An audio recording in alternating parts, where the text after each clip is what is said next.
पंजाब के राज्यपाल गुलाब चंद कटारिया का जोधपुर दौरा। सर्किट हाउस जोधपुर पहुंचने पर की गई अगवानी। जिला कलेक्टर गौरव अग्रवाल, डीसीपी ईस्ट आलोक श्रीवास्तव ने की अगवानी। राज्यपाल गुलाब चंद कटारिया का किया अभिनंदन। भाजपा नेता प्रसन्न चंद मेहता ने किया स्वागत।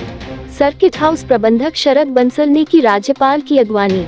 राज्यपाल कटारिया जैन समाज की दीक्षा कार्यक्रम में करेंगे शिरकत। वास्तव में ऑपरेशन सिंदूर एक तो जो नामकरण किया उसने भी भारत की नारी का सम्मान इतना बढ़ा दिया और हमारा देश का ये सौभाग्य रहा कि अगर लंका दहन हुआ तो एक नारी के सम्मान के लिए हुआ, कुरुक्षेत्र का रण हुआ पांडवों और कौरवों का तो वो भी एक नारी के सम्मान के लिए। उनका क्या ऐसा है कि इस देश का दुर्भाग्य रहा कि यहाँ हमेशा जयचंद पैदा होते रहे। ये देश अपनी बहादुरी से कभी भी नहीं हारा है, पर अपने ही घर के दुश्मनों के कारण से देश को कई बार उतार चढ़ाव देखने पड़े। तो ये चलेगा, लेकिन इसका भी सही टाइम पे सही इलाज होता है। सर, पंजाब ने भी तनापुर मॉल में ज्यादा पानी राजस्थान को दिया, क्या कहेंगे सर? देखो, मैं सोचता हूँ ये जो झगड़ा है इस बारे में केंद्र सरकार और विभिन्न राज्यों की सरकार बैठ करके ही निर्णय करेगी। हमारे लेवल पर उसका निर्णय नहीं होगा। सबका श्रम, सबकी सहभागिता से सजेगा जल संरक्षण का संकल्प। सभी खालों की 100% डिसिल्टिंग होगी सुनिश्चित। हर गांव में जागेगी जल चेतना, हर पौधे को मिलेगी पहचान। 5 से 20 जून तक चलेगा राज्यव्यापी वंदे गंगा जल अभियान। 1 करोड़ 1 लाख पौधों का होगा पौधारोपण, जियो टैगिंग और निगरानी सुनिश्चित।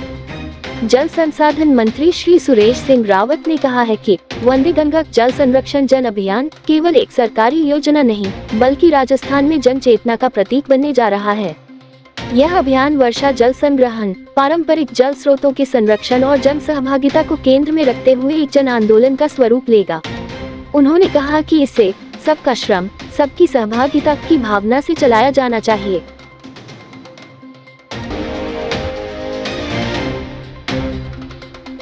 श्री महेश नवमी महोत्सव पर्व पर श्री माहेश्वरी समाज पाल क्षेत्र के युवा संगठन द्वारा पाल बालाजी से शोभा यात्रा। पाल बालाजी के दर्शन कर महाराज जी द्वारा सिंदूर कैंप का पूजा अर्चना कर फौजी दस्ता, छावा, संभाजी का रोल एवं भगवान के स्वरूप बनी अन्य झांकियां को माहेश्वरी समाज के सुरेश लाहौटी, झुनमर लाल भट्टिद, भावर लाल बाहेती, जय किशन बाहेती, रामस्वरूप पालोट ने शोभा यात्रा को पाल बालाजी से रवाना किया।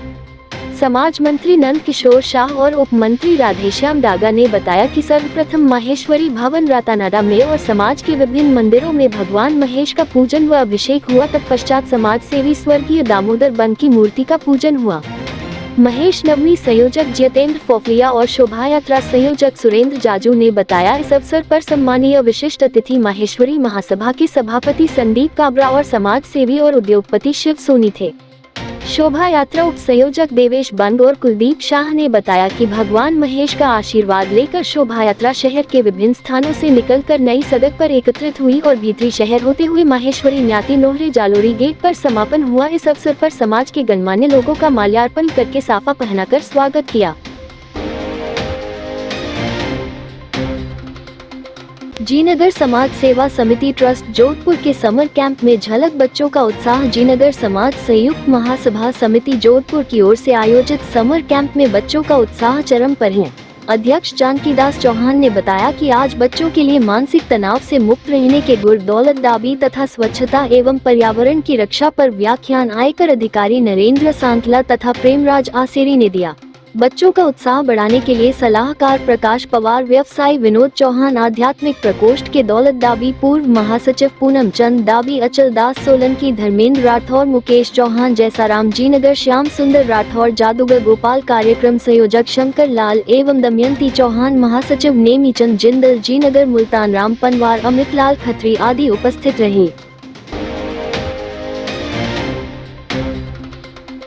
डॉक्टर सर्वपल्ली राधाकृष्णन राजस्थान आयुर्वेद विश्वविद्यालय जोधपुर में फैमिली योग सत्र का आयोजन किया गया। विश्वविद्यालय के कुलगुरु प्रोफेसर वैद्य प्रदीप कुमार प्रजापति के सानिध्य एवं मार्गदर्शन में भारतीय चिकित्सा पद्धति राष्ट्रीय आयोग NCISM नई दिल्ली के निर्देशों के अनुसार विश्वविद्यालय में योग कार्यक्रमों का आयोजन किया जा रहा है। इसी श्रृंखला में post graduate institute of Ayurveda के प्राचार्य प्रो चंदन सिंह ने बताया कि प्रातः 6:30 से 7 बजे ऑनलाइन माध्यम से फैमिली योग का अभ्यास करवाया जा रहा है, जिसमें सभी संकाय सदस्य परिवार सहित योगाभ्यास कर रहे हैं। इस प्रकार के कार्यक्रमों का उद्देश्य संपूर्ण परिवार के स्वास्थ्य के प्रति जागरूकता लाना है।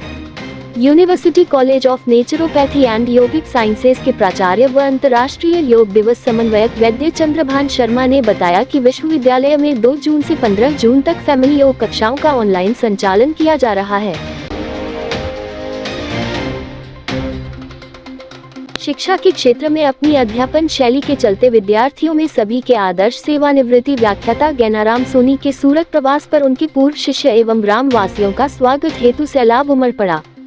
इस दौरान पूर्व व्याख्याता ज्ञानाराम सोनी ने कहा कि जिन बच्चों को विद्यालय में पढ़ाया उन्होंने सूरत में आकर जिस तरह व्यापार एवं विभिन्न क्षेत्रों में नाम कमाया है वह वास्तव में गर्व का विषय है। ज्ञानाराम सोनी ने कहा कि शिक्षक की सफलता तभी है जब उसके शिष्य प्रत्येक क्षेत्र में अपना परचम फहराए, यही एक गुरु की इच्छा रहती है।